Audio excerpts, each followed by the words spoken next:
할렐루야. 우리 옆 사람을 축복합시다. 사랑합니다. 축복합니다. 네, 참 잘 오셨습니다. 네, 요한복음 1장 5절의 말씀을 보면 빛이 어둠에 비추되 어둠이 깨닫지 못하더라 말씀을 합니다. 우리 예수님은 이 땅 가운데 빛으로, 말씀으로, 생명으로 오셨습니다. 그러나 어둠 가운데 있는 이 세상은 주님을 알아보지 못하였고 오히려 논쟁하고 핍박하고 끝내 예수님을 십자가에 죽이기까지 하였습니다. 오늘 본문에서는 당시 종교 지도자들이 예수님과 논쟁하는 모습을 우리에게 보여줍니다. 그들이 왜 어둠이었는가, 그것을 보여주는 말씀이죠. 오늘 말씀을 통해서 우리의 모습을 비춰보시고요, 또 우리 한 사람 한 사람이 믿음 안에 굳게 서는 그런 하나님께 모든 성도 되기를 주님의 이름으로 축원합니다. 먼저 본문의 배경을 살펴보면요, 오늘 본문은 예수님의 갈릴리 후기 사역 가운데 하나인 이 논쟁 기사를 보여줍니다. 당시 예수님의 명성은 이스라엘 전역에 퍼졌고 많은 무리들이 예수님을 따르게 되었습니다. 우리가 지난주에도 보았습니다만 어떤 말씀이었죠? 보리떡 5개와 물고기 2마리로 몇 명을 먹였어요?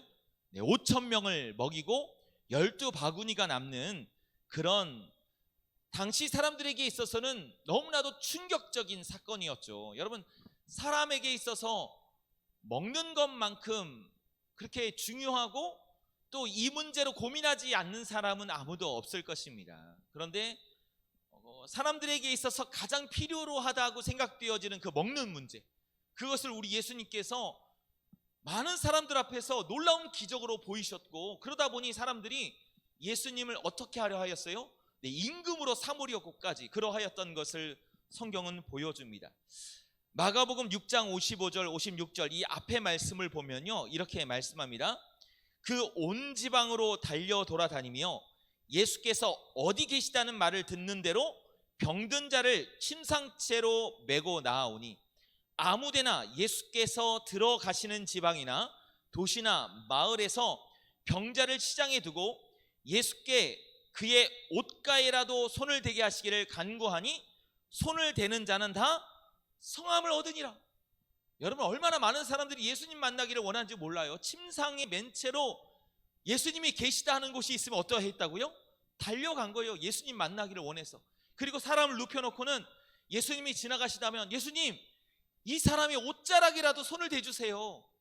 그러면 예수님이 그 믿음을 보시고 지나가시다 옷자락에 손을 대니까 어떠하였다고요? 다 성함을 얻었다. 다 낫는 역사가 나타났다라는 거예요. 그러니까 너무나도 사람들이 예수님 만나기를 원하였고 예수님의 놀라운 능력들이 곳곳에서 나타나게 되었고, 그래서 예수님을 많은 사람들이 환호하고 따르게 되었다라는 것이죠. 그런데요, 여러분, 이렇게 예수님을 환호하고 이렇게 예수님을 따르는 모습을 보면서 모두가 감사하고 기뻐한 것이 아니라 어떤 이들을, 누구죠? 바로 그 시대의 종교 지도자들은 그 예수님의 그 환호하는 모습, 예수님을 따르는 모습을 보며 위협을 느끼게 되었고, 그래서 예수님을 올무에 빠뜨리기 위해 바리새인들과 서기관 중 몇을 예루살렘에서부터 파견하였다라는 것을 오늘 본문은 말하고 있어요. 먼저 살펴볼 것은요, 이런 배경 속에서 종교 지도자들과 예수님의 논쟁입니다. 오늘 본문의 내용이죠. 이렇게 예수님을 책잡고 올무에 빠뜨리기 위하여 나아왔던 이 종교 지도자들, 그들이 예수님 앞에 문제를 제기하고 있습니다. 그 주된 요인은 오늘 본문 2절에서 보여지는 것처럼 그의 제자 중 몇 사람의 부정한 손, 곧 씻지 아니한 손으로 떡 먹는 것을 보았더라 라는 말씀이에요. 여러분, 음식을 먹기 전에 손을 씻는 것, 이것은 단순히 우리가 밥 먹을 때 손 씻잖아요, 그렇죠? 위생을 위하여 씻는 그런 의미가 아니라, 여러분, 그 당시에 이 음식을 먹기 전에 손을 씻는 것은요, 장로들의 전통, 장로들의 유전이라고 하는 그것과 관련된 것이었고, 이 바리새인과 서기관들이 이것을 문제 삼아 예수님께 말하고 있다라는 거예요.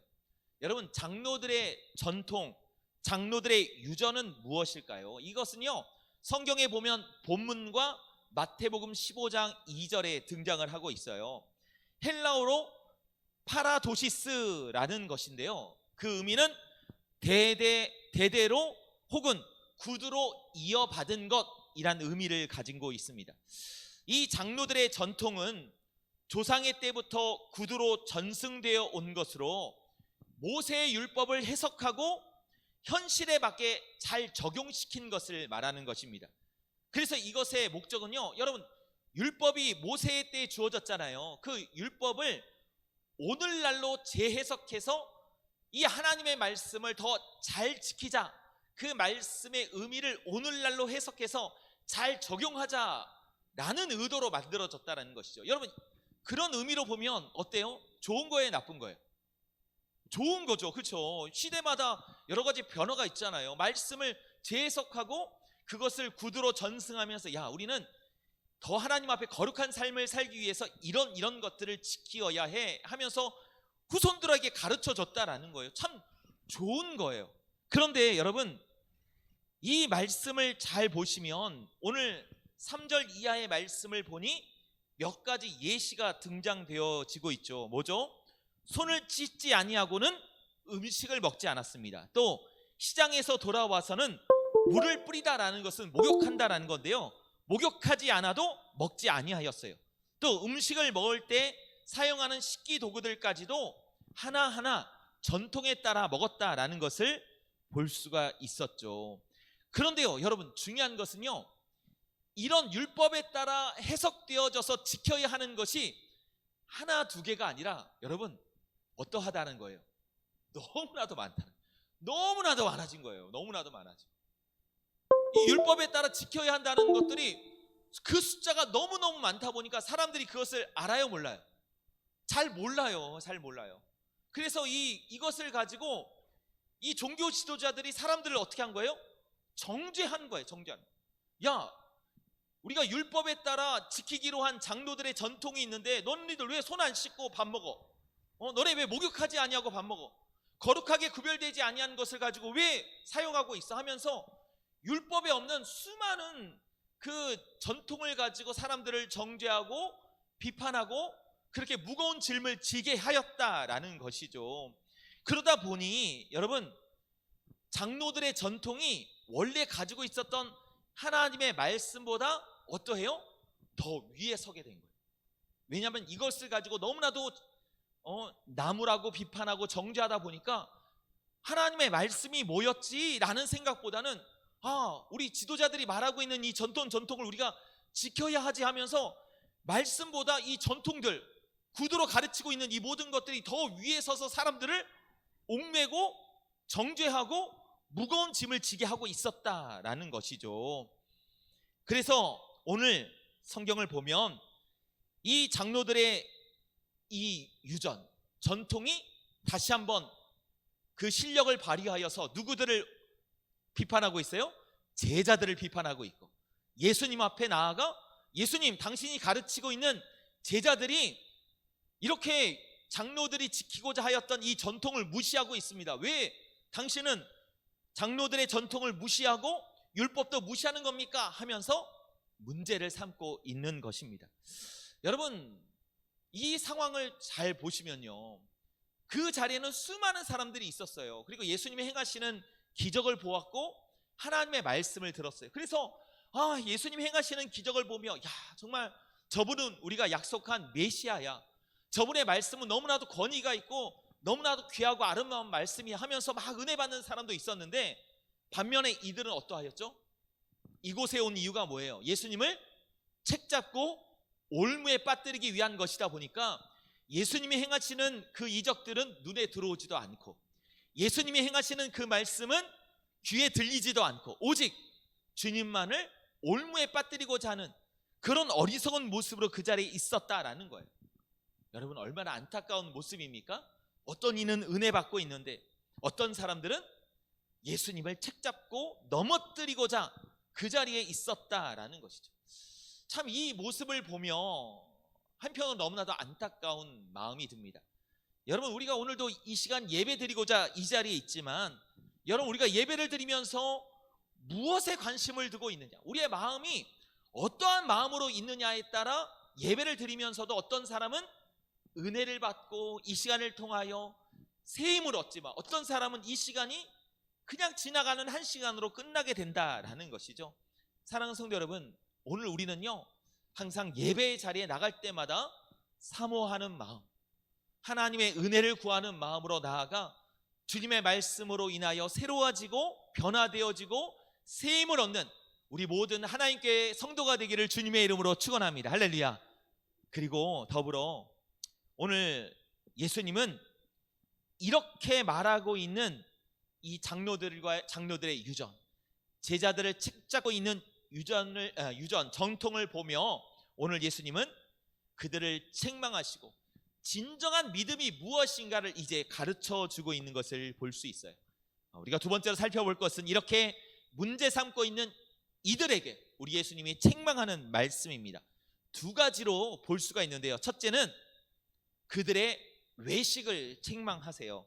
오늘 이렇게 문제 삼고 있는 바리새인과 서기관들을 향하여 예수님은 이사야 29장 13절의 말씀을 인용하여 이들을 책망하십니다. 오늘 보면 6절의 말씀이죠. 이르시되 이사야가 너희 외식하는 자에 대하여 잘 예언하였도다. 기록하였으되 이 백성이 입술로는 나를 공경하되 마음은 내게서 멀도다. 여러분, 장로들의 전통, 그 유전을 강조하고 말하는 이 바리새인과 서기관들을 향하여 이사야의 말씀을 인용하여 너희 외식하는 자들아 라고 이야기합니다. 여러분, 외식하는 자다라는 것이 뭐죠? 겉과 속이 다르다라는 것이죠. 이 외식한다라는 그 의미를 보면요, 본래 자신의 모습을 감추고 다른 사람으로 분장하여 행동을 하는 배우를 가리켜서 외식이라고 얘기하는 거예요. 여러분, 배우들을 보면 원래는 경찰이 아닌데 진짜 경찰인 것처럼, 원래는 도적이 아닌데 진짜 도적인 것처럼 그렇게 행동을 하잖아요. 실제의 모습과는 전혀 다른 모습을 하는 것이 배우들인데, 그 배우를 뜻하는 것이 뭐예요? 바로 외식이다라는 거예요. 오늘 이 예수님은 이 종교 지도자들, 그들이 위선자고 그렇게 겉과 속이 다른 자이기 때문에 이사야 시대에 이사야 선지자가 당시에 거짓된 믿음을 가지고 있던 그들을 향하여 책망하였던 그 말씀을 그대로 가지고 와서 누구를 책망하고 있어요? 이 종교 지도자들, 바리새인과 서기관들을 책망하고 있는 것이죠.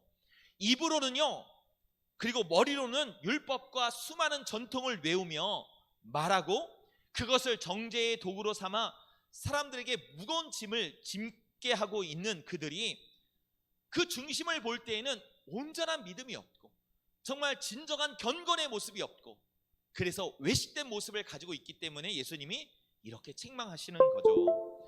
여러분, 지금도 얼마든지 여러분 외식하는 모습이 있을 수 있을까요? 없을까요?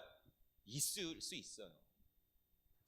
여러분, 특별히 저도 목회자이지만 목사도 외식할 수 있고요, 장로도 외식할 수가 있고요, 교회의 지도자들이 얼마든지 외식된 모습을 가질 수 있어요. 왜요? 여러분, 이렇게 가르치는 자리, 그리고 교회를 돌아보고 지도하는 자리에 있다 보면 이것은 해야 한다, 이것은 하지 말아야 한다라는 이야기를 하다 보니 사람들이 볼 때는 그런 말을 하는 사람이 나보다는 어떠하다라고 생각해요? 믿음이 훨씬 좋을 거다라고 생각을 하죠.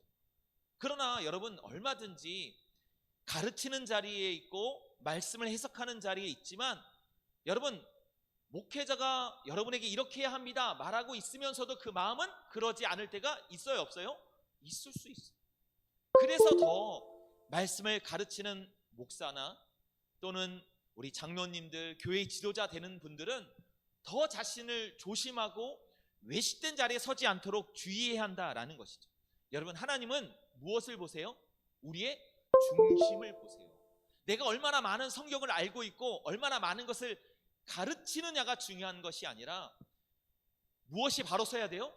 우리의 중심에 바로 서야 돼요. 하나님 앞에 내가 어떠하느냐를 바로 서고, 그리고 그들에게 말씀을 가르치고 그들을 이끌 수 있는 자가 되어야 한다라는 것이죠. 그러기에 예수님은 오늘 이 종교 지도자들이 거룩한 외형을 품고 율법으로 무장된 모습을 가지고 있지만 그들의 중심은 그러하지 아니하였기에 그들을 향하여 바로 뭐라고 얘기한 거예요? 외식하는 자들아, 그렇게 말씀하고 있는 것이죠. 마태복음 23장 27절에 보면 이전에도 말씀을 드렸습니다만 이 종교 지도자를 향하여 회칠한 무덤이라고 하였어요. 회칠한 무덤. 여러분, 무덤의 안에는 뭐가 있다고요? 시체가 있죠. 썩고 냄새나는 시신이 있어요.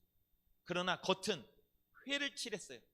그래서 깨끗이 단장되어 있는 거죠. 깨끗이. 겉으로 볼 때에는 깨끗해 보이나 그 내면은 어떠한 거예요? 썩은 시체로 있는 것. 이것이 바로 외식한 자들이고 당시 종교 지도자들의 모습이었다라는 겁니다. 사랑하는 성도 여러분, 오늘도 우리는 기도해야 합니다. 특별히 우리 저를 비롯하여서 교회의 중직자들, 목사님, 권사님들, 여러분 기도 많이 해야 돼요. 우리가 하나님 앞에 우리의 중심이 어떻게 서 있는가를 돌아보고요, 말로만 거룩한 사람이 아니라, 말로만 가르치는 자가 아니라 삶이 바탕이 되고 우리 중심이 하나님 앞에 바로 설 수 있도록 여러분 기도하며 나아가는 저와 여러분 되기를 간절히 소원합니다. 할렐루야. 그럴 때 하나님이 기뻐하시는 교회, 기뻐하시는 성도가 될 줄로 믿습니다. 두 번째로 우리 예수님 무엇을 책망하십니까? 하나님의 계명을 버리고 사람의 계명을 지키지 말라라고 말하고 있어요. 오늘 본문 8절과 9절입니다. 여러분 9절은 우리가 읽진 않았습니다. 계속 보겠습니다. 너희가 하나님의 계명은 버리고 사람의 전통을 지키느니라. 또 이르시되 너희가 너희 전통을 지키려고 하나님의 계명을 잘 저버리는도다. 여러분, 앞서도 말씀드렸습니다만 장로들의 전통이 말씀이라고 했어요? 말씀이 아니라고 했죠? 말씀이 아니죠. 말씀을 더 잘 지키기 위하여 사람들이 세워놓은 전통 기준이었어요. 사람이 세운 기준이고 사람이 세운 잣대다 보니 때로는 이것이 어떠할 수 있어요? 하나님의 말씀, 하나님의 뜻과는 무관한 것이 세워질 때가 있다라는 거예요. 그래서 자칫 이 전통이 우리가 볼 때에는 내 기준으로는 하나님의 말씀을 더 잘 지키는 것으로 쓰이는 것 같으나 잘 살펴보면 하나님 앞에 죄를 짓는 게 된다라는 거예요. 예를 들면요, 이런 거죠. 여러분, 천주교에 보면 교황이 만든 면죄부라는 것이 있었어요. 이것 때문에 종교 개혁이 일어나기도 하였거든요. 이 면죄부가 뭐예요? 하나님 앞에 우리가 헌금을 드리면 그러면 뭐가 사하여진다? 죄가 사하여진다. 그 증표가 주어지는 게 면죄부예요. 여러분, 우리가 물론 하나님 앞에서 죄 사함을 받아야 합니다. 그러나 여러분, 성경에 우리가 면죄부를 써준다라든가 헌금을 하면 죄가 사하여진다라는 이야기가 있어요, 없어요?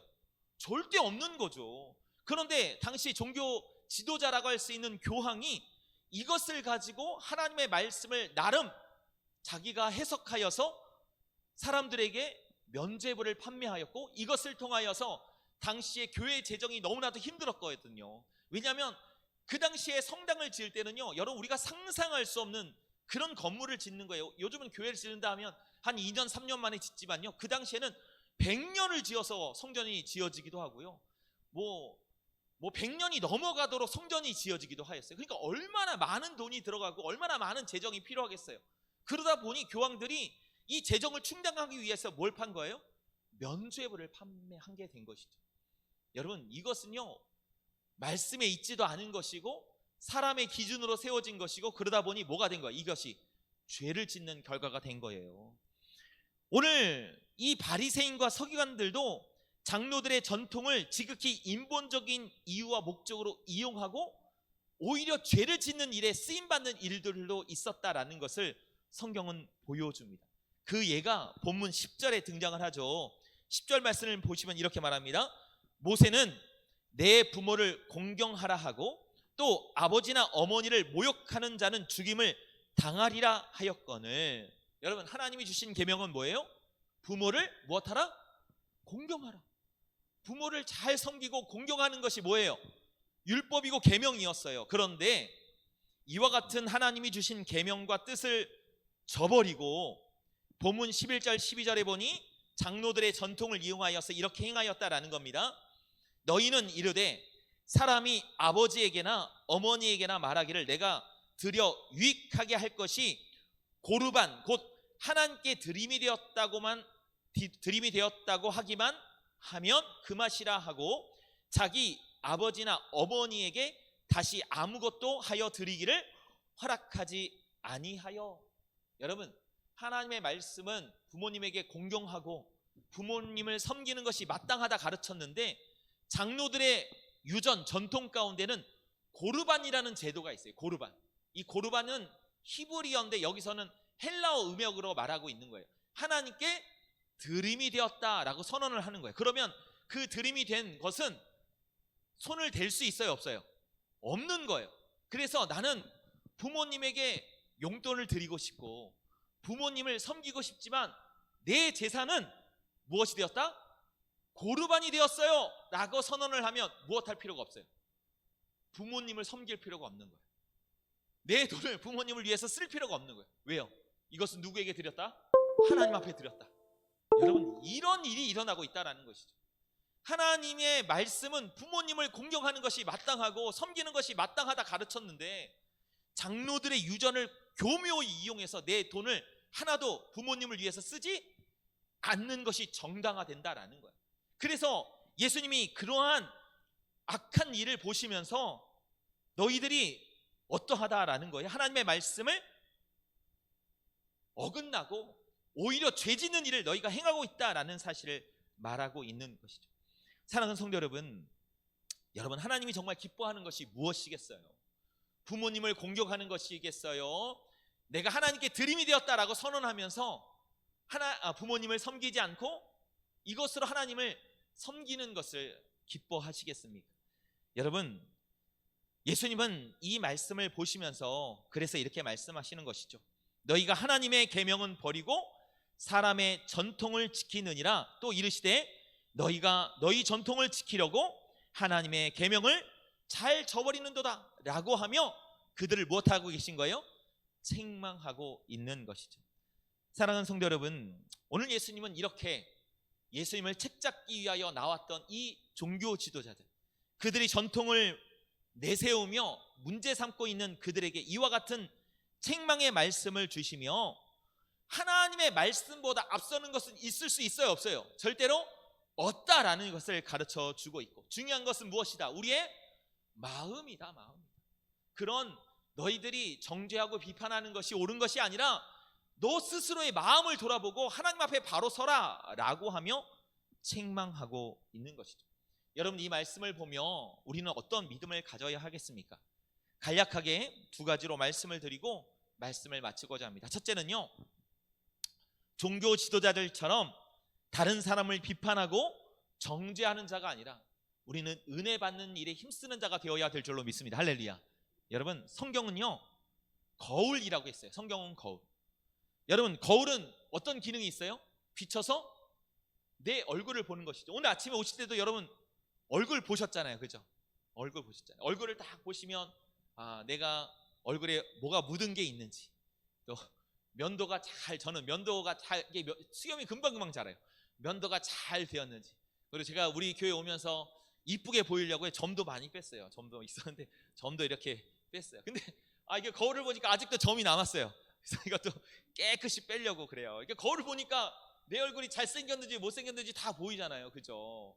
그런데 여러분, 만약에 거울을 봤는데 여기 점이 남았어요, 이렇게 얼굴에 뭐가 묻었어요, 이걸 봤는데 곧 잊어버린다면 돼요, 안 돼요? 안 되죠. 근데 야고보서 1장 23절에 보면 야고보 사도가 그렇게 말했어요. 말씀을 들었는데 잊어버리는 사람은요, 거울로 자기 얼굴을 보았는데 바로 잊어버리는 사람과 같다라는 거예요. 성경을 보면 내 잘못을 보고 내 문제를 깨달아야 하는데, 그랬으면 어떻게 해야 돼요?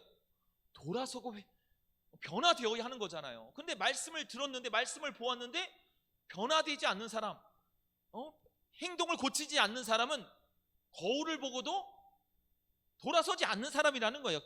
얼굴을 깨끗이 치우지 않는 사람과 같다라는 것이죠. 여러분, 성경은 그래서 무엇과 같다? 거울과 같다라는 거예요. 나를 보는 거울과 같다라는 거예요. 여러분, 성경은 상대를 비치는 랜턴이나 돋보기가 아니에요. 그렇죠? 근데 그 당시에 종교 지도자들이 그랬다라는 거예요. 율법을 가지고, 성경을 가지고 남들만 비추는 거예요. 잘하나 못하나 돋보기를 가지고 비춰오는 거예요. 저 사람이 더 나쁜 일을 하나, 올바로 서 있지 못하나, 이 돋보기를 가지고 비춰보는 거예요. 오히려 어떠해야 되는 거예요? 나를 비추는 거예요. 나를 비추고 돋보기로 나를 봐야죠. 그렇죠? 그래서 예수님은요, 누가복음 6장 37절에서 비판하지 말고 정죄하지 말고 용서하는 자가 되어야 한다라고 말씀하며 우리 스스로를 돌아보아야 함을 가르쳐 주십니다. 사랑하는 성도 여러분, 오늘도 우리는 성경을 통해서 누구를 봐야 돼요? 나를 봐야 돼요. 당시 종교 지도자처럼 다른 사람들을 비판하고 정죄하는 자가 되어서는 안 돼요. 오늘날에도요, 그런데 교회 안에는요, 그렇게 랜턴을 비추듯이 사람을 비추는 사람들이 있어요. 돋보기로 보듯이 사람을 바라보면서, 야, 저 사람은 성경에 이러고 얘기하고 있는데 고치질 않고 있어, 저렇게 외식된 모습을 보이고 있어 하면서 자기를 돌아보지 못하는 사람들이 있어요. 그러니까 그런 사람들은 뭐 받지 못해요?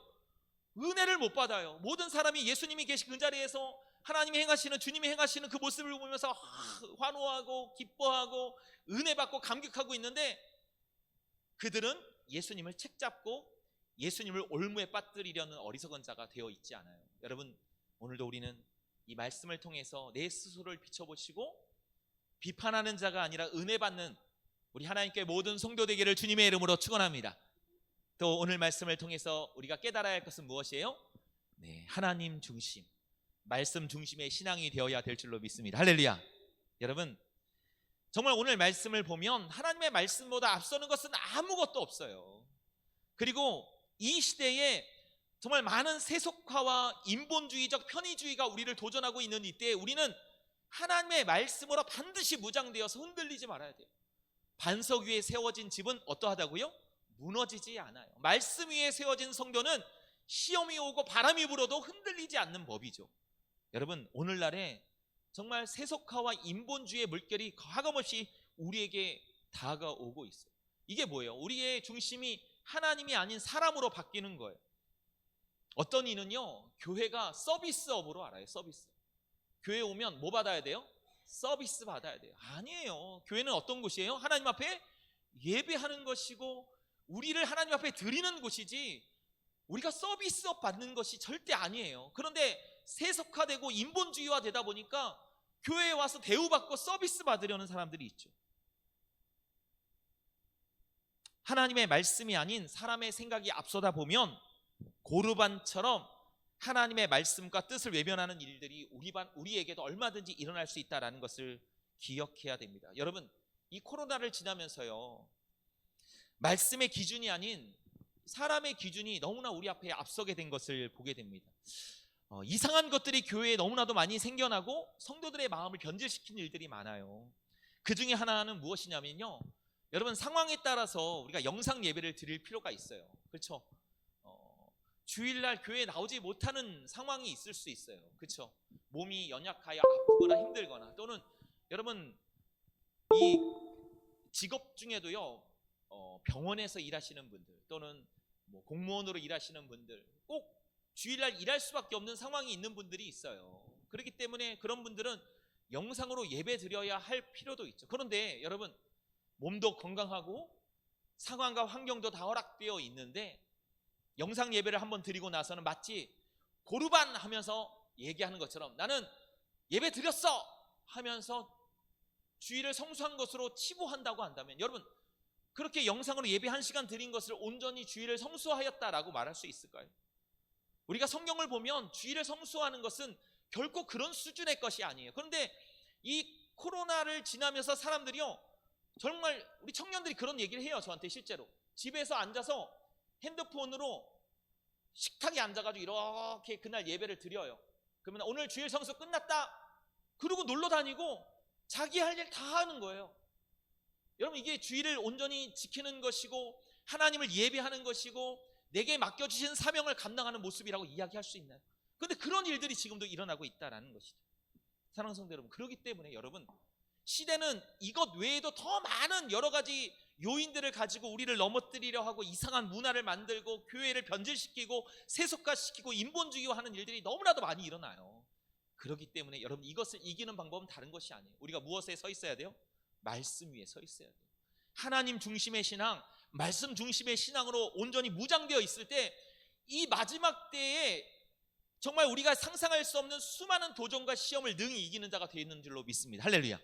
그러게 우리 하나님 교회는요, 하나님 중심, 말씀 중심의 신앙으로 하나님을 기쁘시게 하고 승리하는 자가 되는 우리 모두가 되기를 주님의 이름으로 축원합니다. 이제 말씀을 마치고자 합니다. 오늘 본문은 당시 종교 지도자들과 예수님 사이에서 장로들의 전통 문제로 변론한 내용을 다루고 있습니다. 예수님은 그들의 외식을 지적하며 자신을 돌아보지 않고 남들에게만 정죄하고 무거운 짐을 지우는 그들을 책망하셨습니다. 또한 장로들의 전통이 하나님의 말씀보다 더 큰 권위를 지닐 수 없음을 말씀하며 그들의 주장하는 전통이 얼마나 사람의 계명으로서 많은 문제가 있는가를 말씀해 주셨습니다. 사랑하는 성도 여러분, 오늘 우리는 마지막 때를 사는 성도입니다.